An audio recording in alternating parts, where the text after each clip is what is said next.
अस्सलाम वालेकुम everyone, this is me Amna Javed, your life coach and counsellor, और आपको खुशामदीद कहते हैं हमारे चैनल खुद से खुद तक में। नाज़रीन, आज एक स्टोरी आपके साथ सुनाने जा रही हूँ आपको मैं। ये स्टोरी है खुद एतमादी की, खुद पे यकीन रखने की और अपनी मंजिल की तरफ कभी ना रुकने की। ये कहानी है एक ऐसी लड़की की जो कि इस हद तक डिप्रेशन में चली गई थी कि उसकी ज़िंदगी बस अब जैसे ख़त्म हो गई थी।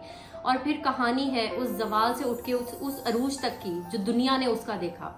ये कहानी आखिर है किस शख्सियत की, ये मैं आपको आगाज़ में नहीं बताऊंगी।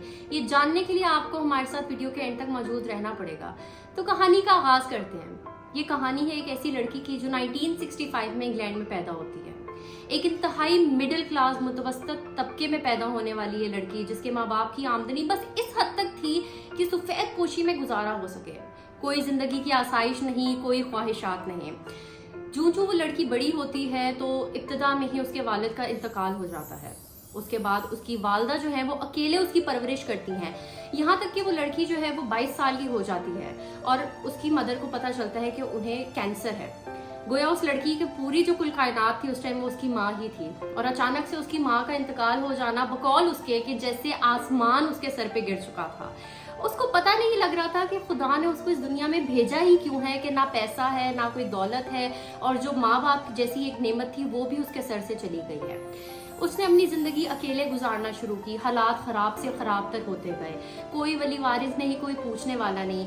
आज जब इंटरव्यूज में उस लड़की से पूछा जाता है कि कोई आपका रिश्तेदार नहीं था उस टाइम पे, तो वो कहती है कि माँ बाप के जाने के बाद जो लोग सबसे पहले दुनिया में आपसे मुंह मोड़ते हैं वो आपके रिश्तेदार ही होते हैं।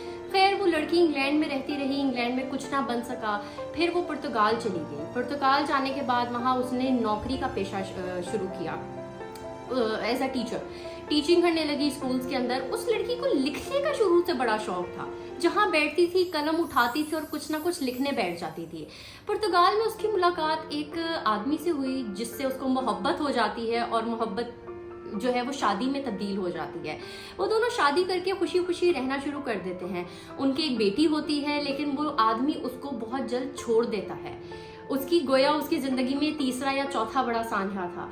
खैर, वो अपनी बेटी के साथ एज अ सिंगल मदर उसको पालती है और पुर्तगाल में जॉब करती रहती है। हालात वहाँ भी नहीं संभलते तो वो अपनी बेटी को लेके वापस इंग्लैंड आ जाती है। वहाँ की कैफेज में एज अ वेटर काम करती है, और कैफेज में जब वो फारिग होती है तो लिखती है बैठ के। तो जब उसके दोस्तों ने देखा कि वो लिखने में बहुत अच्छी है, तो दोस्तों ने उसको कहा कि तुम ऐसा क्यों नहीं करती कि तुम अपनी लिखने जो राइटअप्स हैं, अपनी लिखाई जो है वो किसी पब्लिशर को भेजो, शायद वो शाया कर दे। उसने अपने दोस्तों की नाज़रीन बात मानी और कुछ पब्लिशर्स को अपनी जो वो शुरू में कुछ लिख रही थी तसनीफ वो भेजी। कहा यह जाता है कि इब्तिदा में 20 पब्लिशर्स ने उसकी जो राइटिंग्स थी उसको रिजेक्ट कर दिया। वो बड़ा मायूस हुई। खैर, वो शौकिया लिखती रहती थी, काम करती थी घरों में, कहीं पे स्टेट के इंस्टीट्यूट्स में काम करती थी, वेटर के तौर पे काम करती थी, अपनी बच्ची को भी संभालती थी। बिल आखिर एक दिन एक पब्लिशर ने उसके राइटअप को एक्सेप्ट कर लिया और बहुत बहुत कम मुआवजे के ऊपर जो है वो उसने मान लिया कि चले मैं आपके जो हूँ राइटिंग्स को शाया करता हूँ। टाइम आ जाता है 2002 का, और उसकी पहली तसनीफ शाया होती है दुनिया के अंदर। और वो पहली तसनीफ जब शाया होती है तो दुनिया में तहलका मच जाता है। कौन है ये, किसने लिखा है, जानना चाहते हैं आप? उस बुक का नाम क्या होता है? उस बुक का नाम होता है हैरी पॉटर। जी हाँ नाज़रीन, आप सही समझे, ये कहानी है हैरी पॉटर सीरीज की मुसन्निफा ऑथर जेके रोलिंग की, जो कि 2011 में जब फोर्ब्स की लिस्ट आई है तो उसमें कहा गया कि दुनिया की सबसे अमीर तरीन ऑथर है। मोर देन $1 बिलियन की नेटवर्थ जिनके पास है। इस मुसन्निफा ने अपनी मजीद किताबें लिखना शुरू की और दिन ब दिन वो तरक्की की मंजिलें तय की कि दुनिया हैरान की हैरान रह गई। आज की तारीख में जेके रोलिंग की 635 से ज़्यादा किताबें जो है वो शाया हो चुकी हैं, जो कि दुनिया में छाई हुई हैं इस टाइम। और सिर्फ कहा जाता है कि हैरी पॉटर सीरीज की जो ब्रांड है उसकी नेटवर्थ ही $25 बिलियन से ज़्यादा की है नाज़रीन।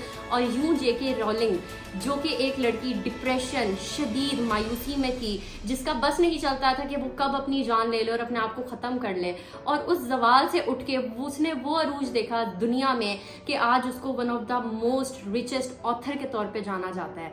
तो नाज़रीन, ये कहानी है खुद एतमादी की। आज जब जेके रोलिंग से किसी ने इंटरव्यू किया और पूछा कि आखिर क्या राज था, क्या वजह थी जिसने आपको दुनिया का सबसे अमीर तरीन ऑथर और सबसे ज़्यादा बेस्ट सेलिंग सीरीज़ का जो है वो राइटर बनाया? तो उन्होंने नाज़रीन सिर्फ एक जुमला कहा और कहा कि मैंने अपने ऊपर कभी यकीन नहीं छोड़ा और मुझे पता था कि खुदा ने मुझे अगर इस दुनिया में भेजा है तो किसी मकसद से भेजा है और मैंने उस मकसद को हासिल कर लिया। तो नाज़रीन, हम फिर किस लिए एतमाद खो देते हैं या हम किस लिए मायूस हो जाते हैं? यकीन जानिए, इन मायूसियों से निकल के ही फिर एक दिन मंजिल इंसान को मिलती है। अपना बहुत सारा ख्याल रखिएगा। अगली वीडियो में एक और स्टोरी के साथ हाजिर होंगे। चैनल को सब्सक्राइब कर दें और हमारी खुद से खुद तक की फैमिली का हिस्सा बन जाए। Thank you so much.